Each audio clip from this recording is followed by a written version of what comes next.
Ain't My Type of Hype, written by Tanisha L. Jackson. My name is Hope Anthony, and I am your narrator. Let's start it off with Xavier, Hello, I'm Billy Jenkins playing Xavier. Tom, Hi, I'm Sully Martin. I'm playing Tom.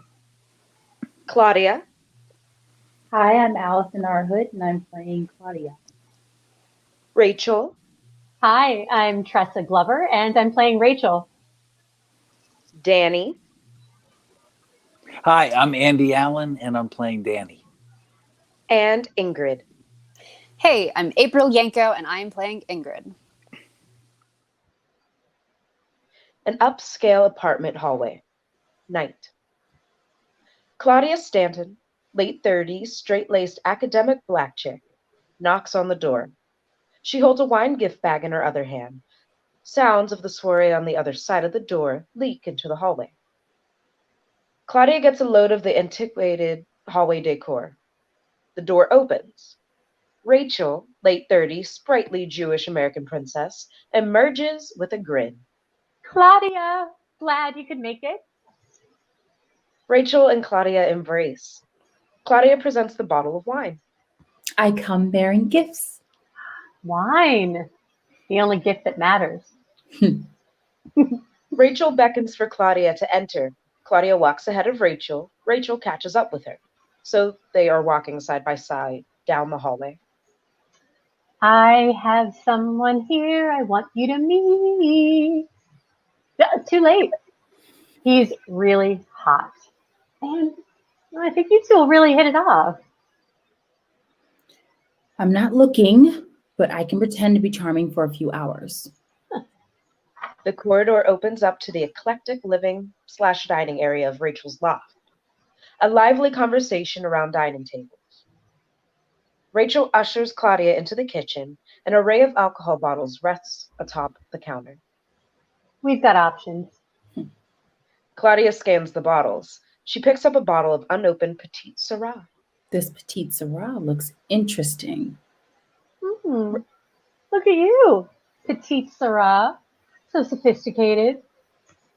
Rachel goes to work opening the bottle.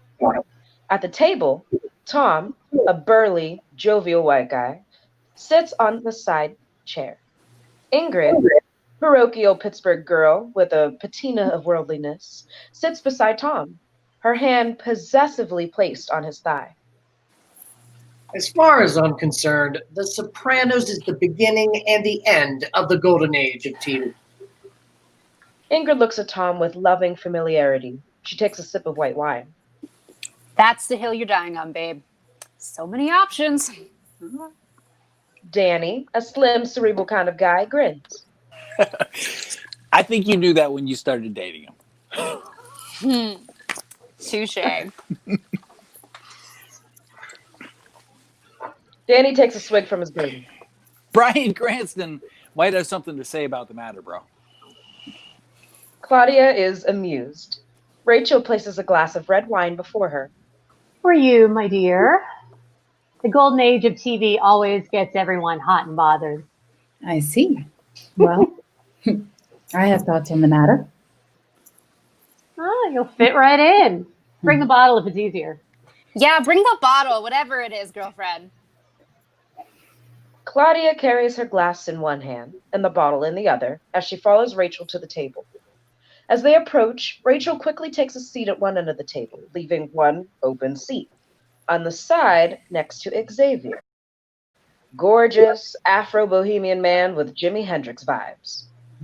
Around the table, the other guests await a pronouncement from Xavier, like an oracle. As Claudia sets down her wine and takes a seat, I don't know. I gotta give it up to Don Draper. He's constantly battling an identity crisis, and yet he is always the coolest motherfucker in the room. As a black man, I can relate. a silence descends upon the table, but for the screech of Claudia's chair, she scoots closer to the table. Leave it to you to drop the most earnest, self-aggrandizing bullshit in the middle of a totally legit review. Xavier shrugs and chuckles, takes a sip of his bourbon, giving everyone permission to laugh. Claudia hesitates. Then, I don't know if I'd call it self-aggrandizing. everyone at the table turns their attention to Claudia. A satisfied grin spreads across Rachel's face. Ingrid playfully nudges Tom. Look at you, already standing by your man. Wow. Should I have brought a dowry? Claudia flashes a WTF look at Rachel. Ingrid turns red. I'm sorry. No, it's cool. Really. Anyway, I never thought about it, but I can see how Don Draper would be a relatable character to a black man. Don lives with a divided soul. He wears a mask every day, and yet he moves through the world with gravitas and charm. That is a very unique take. Claudia nods at Xavier. Xavier offers a closed-lipped smile. I hope Rachel warned you. I'm a philosophy professor. You're going to scare the shit out of your students. They chose this philosophy life. They'll be fine. More laughter. Even Xavier chuckles a bit. I met Claudia at the new faculty mixer last week. I saw this totally stylish, fierce woman, and I had to invite her to join us. She just moved here from the Bay Area. Frisco. My buddy Aiden is out there making a killing in biotech. Nobody in San Francisco calls it Frisco. What are you teaching? Epistemology. I also teach courses in Kant, Kierkegaard, and Locke. Elaine, not John. I don't think I've ever met an African American philosophy professor. Awkward silence. Rachel looks at Claudia with liberal sympathy. I'm sorry. Fine. I don't think I have either. Hey, first time for everything. Rachel casts a conspiratorial glance at Xavier, then Claudia. So, Xavier, Claudia's also into jazz, among other things. That's what's up. That didn't work. Claudia furrows her brow at Xavier, tucks her hair behind her ear. Coming from the Bay Area to Pittsburgh has to be a bit of a culture shock. It's definitely taking some time getting used to, but at least it's cheap. Rachel's loft, later. A few more people are now present. Folks are scattered around the room, engaged in side conversations and flirtations. Then there's Claudia, awkward and out of place. She leafs through the pages of an Andy Warhol coffee table book before surreptitiously making her way to the sliding glass door leading to the balcony, where Tom and Xavier are shooting the shit. The two men share a joint. It's a fucking catch-22, man. Trump is bad for every goddamn thing except my portfolio. Xavier casts a sidelong glance at Tom. Well, his threat is a little more existential. But Tom catches a glimpse of Claudia, nursing a glass of wine, peering at her phone. He passes the joint back to Xavier. Well, brother, I better go check on Ingrid. She's either puking in the bathroom or flirting with Declan. I'm hoping for the former. He has a thing for every prick with a European accent. Xavier's shoulders shake as he laughs. Tom heads back inside, waving at Claudia. Claudia sidles up to the railing next to Xavier. She tucks her phone inside her purse and sips her wine. She takes a deep breath, working up her nerve. Too late. Xavier turns around, offering her the joint. want to hit? Claudia tilts her head for a moment. She takes it from him and takes her hit. I didn't want to be rude in there. Rachel's a good friend.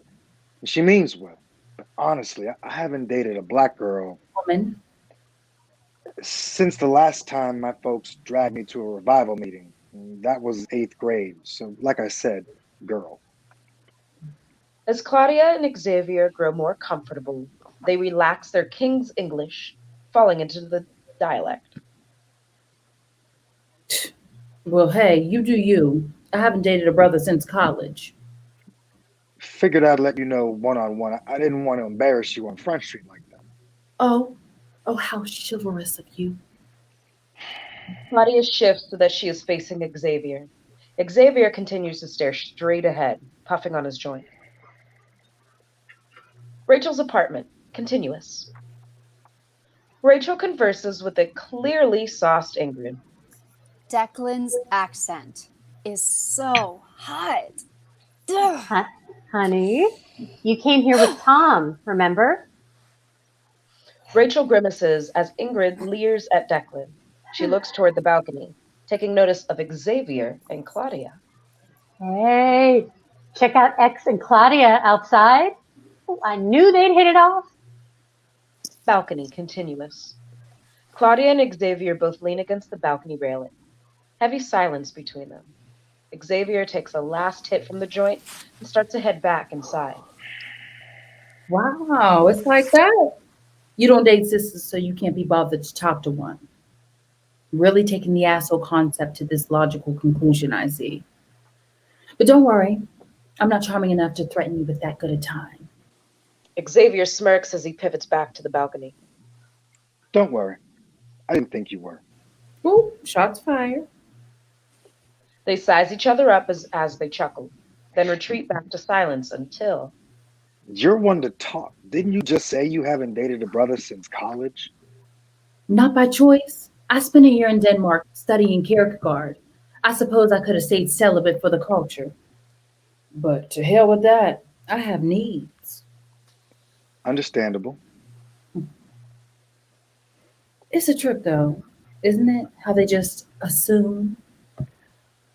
Oh, wow, I met a black woman at work. Let me deliver her to Xavier on a silver platter. So awkward. I felt like cringing in there. I'm lucky I know how to play it cool. You're lucky I didn't cuss your ass out. Your cool comes off as ridiculously rude. So, Xavier's taken aback before he can respond. so how'd you become Rachel's cause célèbre? Typical shit. Bad breakup with a girl. Hmm. Left my ass for a Pittsburgh Steeler. I'm pretty sure she stole one of my time-lapse photographs of the skyline and gave it to the motherfucker too. Oh. See, a brother tries to be vulnerable and shit. You laugh. See, that's why. Don't say it. Don't you dare say it. Wow, that's absurd. Laughing at absurd cruelty is the best way to heal from it, you know? Wait, Xavier releases a long, weary sigh. Claudia's brows furrow in the thought. wait. I'm so confused. Why do you think she stole your photograph? Well, seeing the picture of my photo on dude's Instagram with a ornate frame was a clue. Oh, wow. Wow, we don't have to talk about it. Xavier's jaw tightens. He fumbles around with his pants pocket, producing another joint. As he lights it, Fuck it.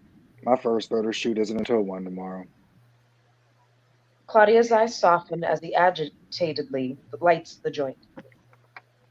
He relaxes a bit after the first hit, passes it to her. She takes a puff. Shit. She could have at least let him spend his Norvay Brochet baller dollars on it. Yeah, no shit. Claudia finishes, chases the hit with the last of her wine. Well, I'm sorry that happened to you, Xavier. Claudia tentatively places her arm on his shoulder, quickly removes it. She looks at her watch. I better get ready to sashay out of here. Hopefully, I can avoid a long goodbye ritual. How'd you get here? Uber. I wasn't too sure of the parking situation. Where do you live? Shady side. Not too far from campus. That's not far at all. Hmm. I'll drop you off. Oh, no need. I don't want to put you out of your way. My studio isn't that far from you. Claudia and Xavier exchange a conspiratorial look. She looks at the dispersing crowd inside and chuckles. You know, if we leave together, Rachel will consider it as an irrefutable success. Evidence of her unparalleled matchmaking abilities.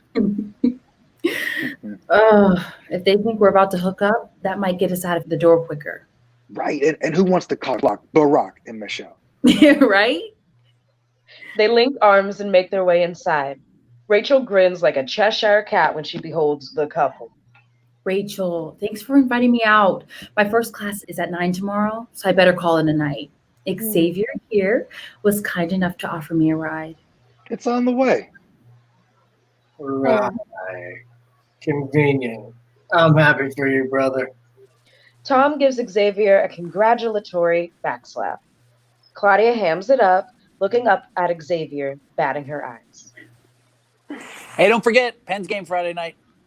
Danny and Xavier dap each other up. Okay. Let's not detain them any longer. Claudia and Xavier smirk at each other. Rachel amiably nudges Claudia's back. I want all the deets, girlfriend. Claudia smirks, rolls her eyes as they head out the door. Rachel's building, night. Xavier walks slightly ahead of Claudia, opening the passenger side door of his car, a souped-up muscle car. Claudia gracefully takes her seat. Xavier smiles as he closes the door after her. Xavier's car. Continuous. Claudia leans to unlock the door before pausing. The door is already unlocked. Once Xavier enters, I saw that. Hey, my mama raised me right. Nah, you just watched The Bronx Tale one too many times. Be honest. Fine, you got me. Sonny was pretty smart, though. Xavier places the key in the ignition and turns it.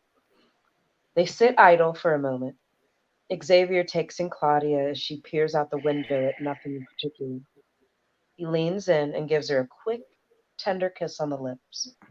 I don't hate it. Yeah, me neither. Claudia is thrown off her game a bit. So you obviously watch Mad Men. If I'm Don Draper, who are you? I'm Dr. Faye. She knows Dawn's vulnerabilities too well for him to be comfortable with her as a lover. They gaze at each other with longing. You need to drive this car before. Shit, I better. Claudia laughs softly. Xavier begins to drive. He turns on the radio. Earth, Wind, and Fire's Lover's Holiday is playing. Oh, shoot. Okay, what you know about this? I took my mom to get groceries today. Had to let Ma Dukes pick the Sirius station. Oh. Xavier snaps his fingers to the beat. Claudia joins in, swaying from side to side. This is her jam. Shit, mine too.